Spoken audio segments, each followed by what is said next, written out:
If you took your high school and you had to walk into your high school every day and put your bag through a search machine like the ones they use in the airport, or had to be wanded, put your hands up in the air and stand with your legs spread and be wanded by a person before you could go into your high school, how do you think your high school experience would have been different?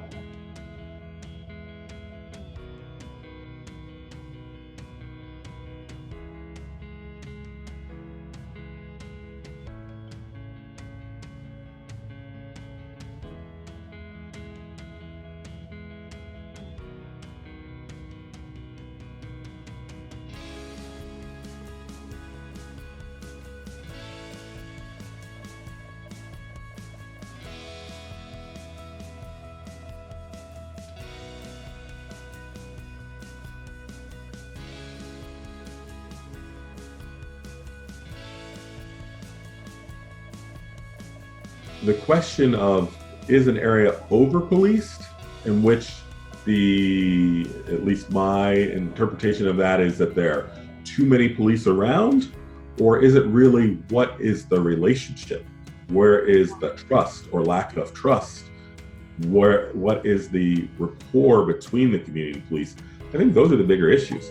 When you think about like rap songs like 911 is a joke, that is not speaking to being over policed. That's speaking to the police not being around in cities and neighborhoods and cities when they're really needed.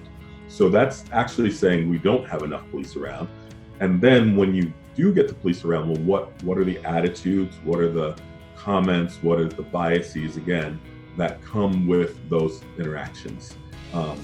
It's those things that I think lend themselves to poor rapport between police and community.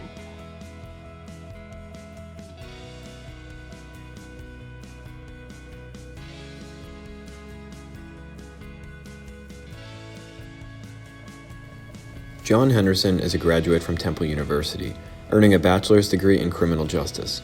Mr. Henderson has spent time in his career as a supervisor within the juvenile justice system and has worked to mentor young students to put them on a better path for success.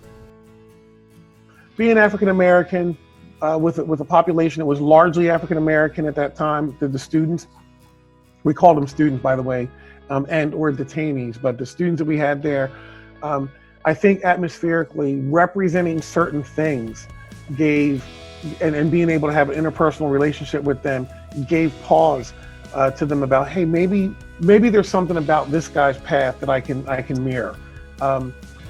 It also helped to have some common ground with them in terms of music, physical fitness and sports, and the arts. These are all things over and above what they were there for the clinical or juvenile justice related things that instantly every student there had one thing in common: they were locked up.